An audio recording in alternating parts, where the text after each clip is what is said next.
अरे गुमुटी रे मजनुआ अरे मिले होई जब छुट्टिए मजनुआ मिले होई जब छुट्टिए मजनुआ मिले होई कहां अरे तो पतो नहीं है रास्ता में कनी कम करे के हेलो जब गड़खा से आरा चल हां एगो रहिया में चिरान पड़ेले तो चिरान में कहीं घूमती बिया ओई जे गोलू राजा से भेंट हो जाई रेला रे पूरु बवारी गुमुटी रे मजनुआ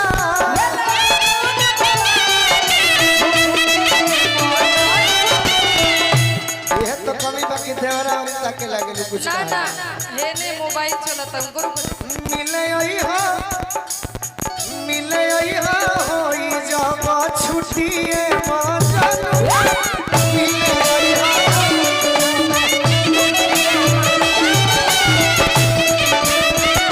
देखो समय घड़ी में 3 बजे हुई भैया नो अब पैसा आई जाए कर मतलब जानो हमरो के चिन्ह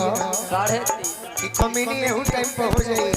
बाकी मिल कर रहबू तबे तो दिल में रहबू सही प्रमोद भैया आशीर्वाद देले बानी हां हां चिन्ह के होई तो कैसे चिन्हबू कैसे चिन्हबू और सब सूती से आई बना और सब सूती से आई बना ये दीपिका होते ड्यूटी से छुट्टी उजरा सब सूती से आई बना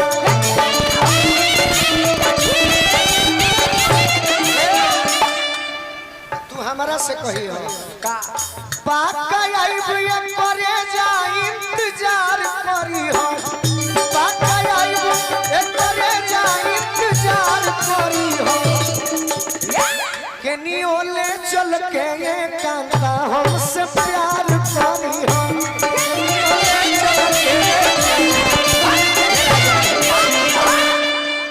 मौका कहियो मिली भगवान हमें हे भैया मां जल्दी हो जवानी के लुटी उजरा सब टूटी से होई मोना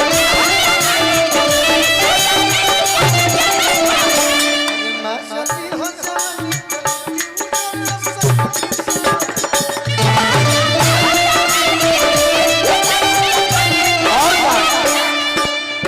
हमारे के चिन्ह के हुई अच्छे जी हकी धोती कुर्ता वाला गोलू राजा हवे हां हां तारा के चिन्ह के होई तो कैसे चिन्ह कैसे बतौले रहलू आज से 2 साल पहले कि लाल हेलमेट पिंक कुर्ती पाछू नरिया करिया आके सटी के बिरे कमारो तोहरे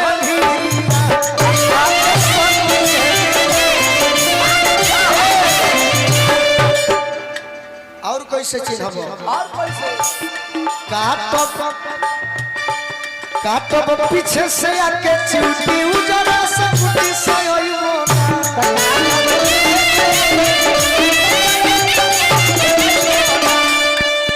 झूठ ना कहे के बड़ी अच्छा गायिका होई हां जी मनबो करेली बचपन से बहुत सुंदर एक दिन हमारा से सपना में कहली हकीकत ना हुई तो सपने नु बतावल जाई कि आपन पूरा करी हम मनवा के ड्रीम गोलू जी आपन पूरा करी हम कहियो भेंट होई तो हां जी चिट्ठी हो चुसी हो होई जवानी आइसक्रीम गोलू जी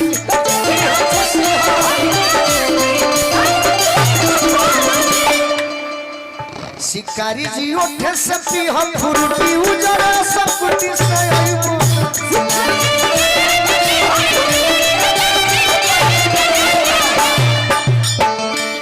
अब कह मात्र 10 मिनट क्या बात लेकिन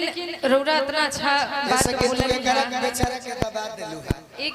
कोनो बात नहीं के बोल दबाई वाला कौन ना ना ऐसा कोनो बात गीत संगीत में होला लोग का देखला कि कोना गीत से मजा आवता कि ना का भाई हम दबावे के पर्पस से ना गए हम तो एंजॉयमेंट के पर्पस से गए सही तरह तुम रहिला के चिंता भय करा हमारे दुल्हन आप लेकिन- अपना स्केल लेकर बैठो ना यार बैठा ना तो प्रमोद भैया हमारे भाई है जौन तू निमन काम कहले रह भोर में हेलो हेलो हेलो हेलो हमारी मेरे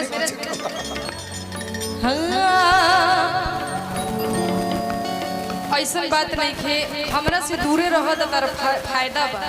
ज्यादा करीब अइबा तो प्यार हो जाई तो दिक्कत तोहरे होई काहे कि कहे के मतलब का बा बड़ा सुंदर गीत याद आवत उहे सुनाओ तनी हम